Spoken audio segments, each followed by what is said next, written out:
तो दोस्तों आप सभी का एक बार फिर से बहुत बहुत स्वागत है आपके अपने YouTube चैनल पर। आज की बड़ी खबरें और सभी मुख्य समाचार आपके लिए लेकर आए हैं। इस वीडियो में आप तक पहुंचाएंगे बड़ी खबरों में कि सीजीआई बहुत बड़े एक्शन के मोड में है। जी हां, चुनावी चंदे पर रिपोर्ट को लेकर एसबीआई पर चला डंडा।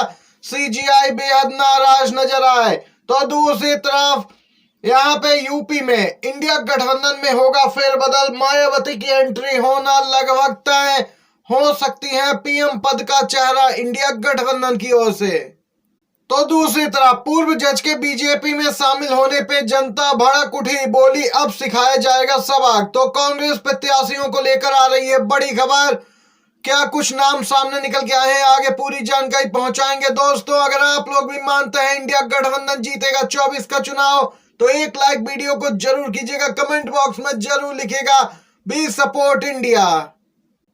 जी हां दोस्तों, चुनावी बॉन्ड खुलासे पर एसबीआई अपने कदम पीछे खींच रहा, लेकिन दोस्तों प्रशांत भूषण ने एडीआर की ओर से याचिका दाखिल कर दी है। आपको बता दें, चुनावी चंदे पर नजर रखने वाली संस्था एडीआर ने एसबीआई के खिलाफ सुप्रीम कोर्ट का रुख किया है। 6 मार्च को एसबीआई को जानकारी साझा करनी थी, लेकिन एसबीआई ने ऐन तारीख पर ही कह दिया कि जानकारी साझा नहीं कर पाएगी, 30 जून तक का समय चाहिए। एसबीआई के खिलाफ सुप्रीम कोर्ट की अवमानना का केस चलाएंगे सीजीआई डीवाई चंद्रचूड़। तय वक्त में इलेक्टोरल बॉन्ड के जरिए चंदा देने वाले और पार्टी का नाम नहीं बताने पर सख्त हुआ है सुप्रीम कोर्ट। सीजीआई चंद्रचूड़ ने कहा, हम एसबीआई के खिलाफ अवमानना का मुकदमा चलाने जा रहे हैं। सीजीआई एसबीआई पे भड़क उठे हैं, अब एसबीआई की खैर नहीं। देख सकते हैं दोस्तों, जो जानकारी सिर्फ आज के जमाने में एक क्लिक पर हासिल हो सकती है, एसबीआई उसे इतने लंबे समय के लिए टालना चाहता है। सीधे तौर पर बीजेपी को चुनावी फायदा हो और फजीयत ना हो बीजेपी की, इसीलिए ये सब किया जा रहा है। अब सीजीआई 11 मार्च को इस मामले पर सुनवाई कर सकते हैं। वहीं दोस्तों सूत्रों से एक बिग ब्रेकिंग न्यूज मिल रही है। बीएसपी चीफ मायावती 9 तारीख को इंडिया गठबंधन में शामिल हो सकती हैं। सोनिया गांधी पहल कर रही हैं। यहाँ पे दोस्तों बातचीत का दौर जारी है। आपको बताते चले, मायावती अगर इंडिया गठबंधन में मिलती है तो यहाँ पे एक बड़ा वोट बैंक इंडिया गठबंधन की ओर शिफ्ट हो जाएगा और बीजेपी अकेले पड़ जाएगी। इस बार यहाँ पे दोस्तों कांग्रेस पार्टी बड़ा दांव खेलने वाली है। मायावती को कांग्रेस बनाएगी प्रधानमंत्री का चेहरा। अगले 8 दिनों में होगा बड़ा फैसला। बताते चले, बसपा कांग्रेस और सपा एक बार फिर से सियासी गठबंधन में हो सकते हैं, लेकिन अभी तक पत्ते नहीं खोले हैं। लेकिन कहा यही जा रहा है कि अगले 8 दिनों के भीतर उत्तर प्रदेश में गठबंधन को लेकर सियासी उलटफेर देखने को मिल सकता है। यहाँ पे प्रियंका गांधी और मायावती की लोकसभा में एक साथ मिलकर चुनाव लड़ने को लेकर टेलीफोन पे बातचीत भी हो चुकी है। यह बातचीत सोनिया गांधी की पहल पर शुरू की गई है। वहीं एक चर्चा इस बात की भी हो रही है कि कांग्रेस मायावती को बतौर प्रधानमंत्री के चेहरे के तौर पर भी प्रोजेक्ट करने की कोशिश कर सकती है। हालांकि कहा यही जा रहा है कि अगर सब कुछ तय योजना के मुताबिक हुआ तो जल्द ही सपा बसपा कांग्रेस उत्तर प्रदेश में एक साथ मैदान में उतरेंगी। बिग ब्रेकिंग न्यूज निकल के आ रही है। छत्तीसगढ़ कांग्रेस के प्रभारी सचिन पायलट का बड़ा बयान निकल के आया है। जी हाँ दोस्तों, सचिन पायलट बोले, जो भी लोग चुनाव जीतने की स्थिति में है वह सब चुनाव लड़ेंगे। एक एक सीट पर 12-21 से चर्चा हुई है, जल्द ही सूची आपके सामने होगी। यहाँ पे दोस्तों सचिन पायलट ने अपने लिए कहा कि मेरे चुनाव लड़ने का फैसला पार्टी करेगी। बताते चले, छत्तीसगढ़ के पूर्व सीएम भूपेश बघेल राजनांदगांव और दीपेंद्र हुड्डा रोहतक से लोकसभा चुनाव लड़ेंगे। ये बहुत पहले ही तय हो चुका था।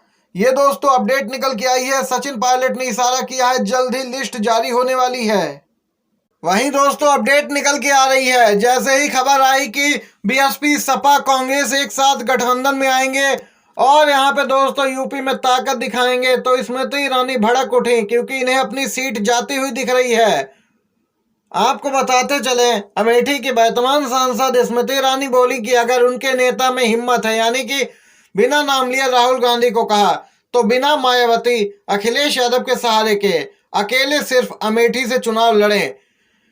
क्यों नहीं यहाँ पे अकेले लड़ते हैं तो दूध का दूध पानी का पानी हो जाएगा। देख सकते हैं जब बीजेपी गठबंधन करे तो यहाँ पे कोई खराबी नहीं, विपक्षी दल गठबंधन करके चुनाव लड़े तो बीजेपी भड़क उठती है और स्मृति ईरानी को अपनी हार का अंदाजा हो गया है कि अगर ये तीनों पार्टियां एक साथ चुनाव लड़ती हैं तो इस बार अमेठी से स्मृति ईरानी का जाना लगभग तय है। अपडेट आ रही है कलकत्ता हाईकोर्ट के पूर्व जज अभिजीत गंगोपाध्याय को लेकर। पूर्व जज गंगोपाध्याय भाजपा में शामिल अब भाजपा के नेता कहलाएंगे। वहीं सीएम ममता बोली टीएमसी इनकी हार सुनिश्चित कराएगी। पश्चिम बंगाल की मुख्यमंत्री ममता बनर्जी ने कलकत्ता हाईकोर्ट के पूर्व जज गंगोपाध्याय की आलोचना की। आपको बताते चलें बीजेपी में शामिल हो गए गंगोपाध्याय, यह पहले से ही तय था, इसीलिए इन्होंने अपनी सेवानिवृत्ति से पहले ही यहाँ पे दोस्तों 6 महीने पहले अपना इस्तीफा दिया। ममता बनर्जी ने पूर्व जज का यहाँ पे संदर्भ देते हुए कहा, हम आपकी हार सुनिश्चित करेंगे चाहे आप लोकसभा चुनाव कहीं से भी लड़ें। सूत्रों के मुताबिक टीएमसी प्रमुख ने गंगोपाध्याय पर अपने फैसलों के जरिए हजारों युवाओं की नौकरियां छीनने का आरोप लगाया। बनर्जी ने कहा कि युवा आपको माफ नहीं करेंगे, आपके सभी फैसले सवालों के घेरे में हैं, हम आपकी हार सुनिश्चित करेंगे। देख सकते हैं ये अपडेट निकल के आई है। अगली खबर की ओर बढ़ते हैं दोस्तों। लोकसभा चुनाव को लेकर दोस्तों अपडेट आई है। ओम प्रकाश राजभर जो कि हाल ही में यूपी कैबिनेट में शामिल किए गए। आपको बता दें घोसी से अरविंद राजभर एनडीए के प्रत्याशी होंगे। सुभाषपा अध्यक्ष ओम प्रकाश ने की है घोषणा। एनडीए गठबंधन में शामिल सुभाषपा ने घोसी सीट से प्रत्याशी घोषित किया है। सुभाषपा को समझौते में 1 लोकसभा सीट, 1 एमएलसी सीट और 1 कैबिनेट मंत्री का पद मिला है। एनसीपी शरद चंद्र पवार के प्रमुख शरद पवार ने बीजेपी पर कटाक्ष करते हुए कहा कि वह एक वॉशिंग मशीन बन गई है जिसमें भ्रष्टाचार के आरोपों से घिरे लोग अपने दाग मिटाने के लिए शामिल हो जाते हैं। उन्होंने झारखंड के पूर्व सीएम सोरेन, दिल्ली के सीएम केजरीवाल समेत गैर बीजेपी शासित राज्यों के मुख्यमंत्रियों को निशाना बनाने के लिए केंद्र की आलोचना की है। शरद पवार का बीजेपी पर आरोप, कहा वॉशिंग मशीन बन गई है बीजेपी पार्टी, भ्रष्टाचारियों के दाग धोती है। कांग्रेस के बड़े वादे, जी हां दोस्तों, पहले नौकरी पक्की, 30 लाख सरकारी जॉब, एमएसपी कानून, जाति जनगणना समेत 2024 के लिए 5 बड़े वादे, जल्द जारी होगा घोषणा पत्र। कांग्रेस नेता ने जानकारी दी कि कांग्रेस पार्टी के घोषणा पत्र में एमएसपी के लिए कानूनी गारंटी देने का वादा भी किया गया है। आदिवासियों की जल जंगल की लड़ाई हमारी लड़ाई है और यहाँ पे दोस्तों तमाम वादे यहाँ पे शामिल किए गए हैं। जल्द ही यहाँ पे घोषणा पत्र जारी होने वाला है कांग्रेस पार्टी का। आज की बड़ी खबर है, बिग ब्रेकिंग न्यूज आप तक पहुंचाई। पसंद आया हो वीडियो तो एक लाइक, एक शेयर जरूर कीजिएगा। आप सभी का वीडियो देखने के लिए बहुत बहुत धन्यवाद। जय हिंद, जय भारत।